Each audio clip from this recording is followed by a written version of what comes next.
इसबगोल तो कुछ ना फूल। इसबगोल के मतलब आज आपको मुकम्मल इन्फॉर्मेशन दी जाएगी।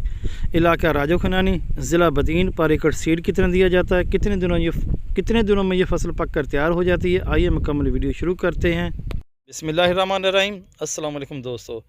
इसबगोल तो कुछ ना फूल, आज की वीडियो है इसबगोल के बारे में। इसबगोल की काश्त, कितने किलो पर एकड़ बीज दिया जाता है, यह फसल कितने दिनों में तैयार हो जाती है, इसको कौन सी फर्टिलाइज़र दी जाती है, उसके मतलब पूरी आपको मालूमात दी जाएगी। इससे पहले थोड़ा सा मैं आपको बता दूं कि इसबगोल को तिब के लिहाज से, हिकमत के लिहाज से हमारी ज़िंदगियों में ख़ास अहमियत है। अगर इसकी मैं तारीफ़ें करने बैठूं तो सुबह से लेकर शाम तक इसकी तारीफ़ें नहीं ख़त्म होंगी। तो सबसे ज़्यादा जो इसबगोल की काश्त इंडिया में की जाती है, इंडिया में तो इतनी काश्त की जाती है कि पूरी दुनिया में एक्सपोर्ट करता है। एक मुकाम हासिल है। हमको भी इसबगोल की काश्त करके इंडिया का मुकाबला करना चाहिए, ताकि हम भी खुद कफील हो सके, ज़र मुबादला कमा सके, पैसे कमा सके। क्योंकि इसबगोल के इस वक्त की जो मार्केट रेट है बहुत अच्छे हैं। तकरीबन अमूमन 20,000 से 40,000 रुपये इसका रेट होता है क्वालिटी के ऊपर। अब आते हैं इसकी काश्त की तरफ। इसके लिए कोई ख़ास किस्म की ज़मीन नहीं चाहिए। ये रेतली ज़मीनों में, आम ज़मीनों में, ज़रखेज़ ज़मीनों में हर तरह हो जाता है। 1 या 2 पानी देने पड़ते हैं। अगर रेतली ज़मीन है तो 2 पानी दे दिए जाते हैं। जैसे ये देखें ना, ये अब अपनी डोडियाँ भी निकाल रहा है, साथ साथ में आपको दिखाता रहूँ। तो 1 या 2 पानी देने पड़ते हैं। तैयारी ज़मीन, क्योंकि इसके लिए कोई ख़ास हमें लेज़र की ज़रूरत नहीं होती, या कोई ख़ास इसके लिए जैसे हम गंदम के लिए तैयार करते हैं, उससे बहुत कम खर्चा आता है। तो कहने का ये मकसद है, इसको सिंध के अंदर नवंबर में इसकी काश्त शुरू हो जाती है। नवंबर, दिसंबर, जनवरी तक पूरे पाकिस्तान में इसकी काश्त होती रहती है। टोटल ये 90 से 100 दिन की फसल है। 90 से 100 दिन की ये फसल है। तैयारी के वक्त जब इसकी हम काश्त करते हैं, अगर इसको हम आधी बोरी DAP दे दें तो बहुत है। दूसरे पानी पर इसको आधी बोरी यूरिया दे दें, बस बहुत होती है। ये 2 ही खादें बहुत हैं। अगर किसी की हिम्मत ज़्यादा है, टिलर वगैरह ज़्यादा करवाने, ज़्यादा झाड़ लेना है, तो इसके ऊपर अमाइनो एसिड और बुरान की हम स्प्रे कर सकते हैं। बाकी इसके ऊपर कोई ख़ास एक्सपेंसन ज़्यादा नहीं है, कोई ज़्यादा खर्चे इतने नहीं हैं। यह तकरीबन 15 एकड़ का प्लाट लगा हुआ है, आपके सामने आप देख सकते हैं। दूर तक जहाँ तक नज़र जाएगी, ये कैमरा दिखा सके, हर तरफ इसबगोल ही है। तो जैसे मैंने बताया, इसके ऊपर कोई इतना ख़ास खर्चा नहीं है। अब जैसे ये डोडियाँ निकलेंगी, ये वाली ये डोडियाँ निकल रही हैं, इसी के अंदर इसबगोल बनना शुरू हो गया। ये देखें, वाइट वाइट आपको नज़र आएगा। ये देखें, इसके दाने बनेंगे, दानों के ऊपर इसबगोल होता है, उसका छिलका फैक्ट्री में उतारा जाता है।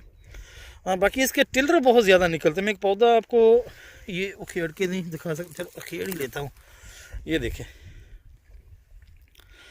देखिए इसके कोई 15 से 20 टिलर एक पौधे में हो जाते हैं। जैसे वो सामने एक पौधा खड़ा है, इसका बीज जो हमने शरह बीज पर एकड़ देना है, वो देना है 2 से 3 किलो। इसका बीज काफ़ी होता है। इससे ज़्यादा अगर हम बीज देंगे तो बहुत घना हो जाएगा। तो जब इसकी ये डोडियाँ सी निकल आती हैं, जैसे ये मैंने आपको दिखाई हैं, ये वाली डोडियाँ जो निकल आती हैं, इन्हीं में इसबगोल बनेगा। और इसको दराती की मदद से काट के, जिससे हम बलंगू या ऐसी ख़ास थ्रेशर हैं उनकी मदद से इसको निकाल लेते हैं। और इसकी एवरेज जो पर एकड़ की आती है, यूट्यूब पर तो 30 मन तक आ जाएगी मेरे ख्याल में, या फेसबुक पर अमूमन 6 से 10 मन के दरमियान रहती है, अगर अच्छे से अच्छी है। इससे ऊपर अगर निकल आती है तो अल्लाह की रहमत है, किसान की किस्मत है। ज़्यादा लंबी चौड़ी अगर 8 मन भी आ जाती है, आज के रेट में इसकी अच्छे खासे पैसे हैं। गंदम की निस्बत हम इसमें ज़्यादा प्रॉफिट कमा सकते हैं, क्योंकि इंडिया में इसकी काश्त बहुत ज़्यादा की जाती है और वहाँ इसका प्रॉफिट भी बहुत है। इसकी एवरेज भी अच्छी आती है और वो एक्सपोर्ट करते हैं तो उनको अच्छा रेट मिल जाता है। तो गवर्नमेंट की, या आज से बात करो, गवर्नमेंट की अदम तवज्जो की वजह से पाकिस्तानी किसान तो रुले हुए हैं। बहरहाल इस काश्त की तरफ भी आना चाहिए। अगर हम सारे किसान इस काश्त की तरफ आगे, हो सकता है इसका रेट भी डावाडोल हो जाए, मगर फिर भी अच्छा रहेगा। गंदम और चावल या दीगर फसलों ने जहां किसानों को माशी तौर पर परेशान किया हुआ, तो इस वक्त इसबगोल की काश्त एक दफ़ा फिर मैं आपको बताता चलूँ, इस फसल को काश्त करने के लिए किसी टेंशन की ज़रूरत नहीं है, ये टेंशन फ्री फसल है। इजी होकर काश्त करें, क्योंकि इसके लिए ज़मीन की खास तैयारी नहीं करनी पड़ती, जैसे हमें गंदम के लिए ज़मीन को बहुत ज़्यादा तैयार करना पड़ता है।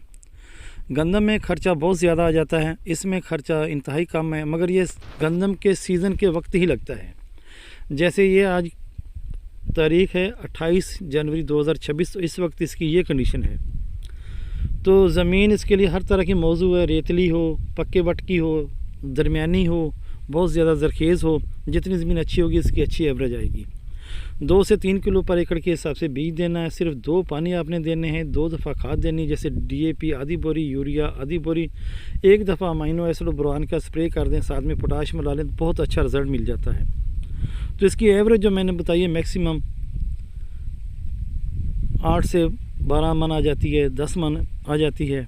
रेट अच्छे हों तो बहुत अच्छे पैसे कमाए जा सकते हैं। फसल माशाल्लाह अच्छी है। जब इसकी हार्वेस्टिंग होगी तो इसका रिज़ल्ट आपके साथ शेयर किया जाएगा। इसके साथ ही मुझे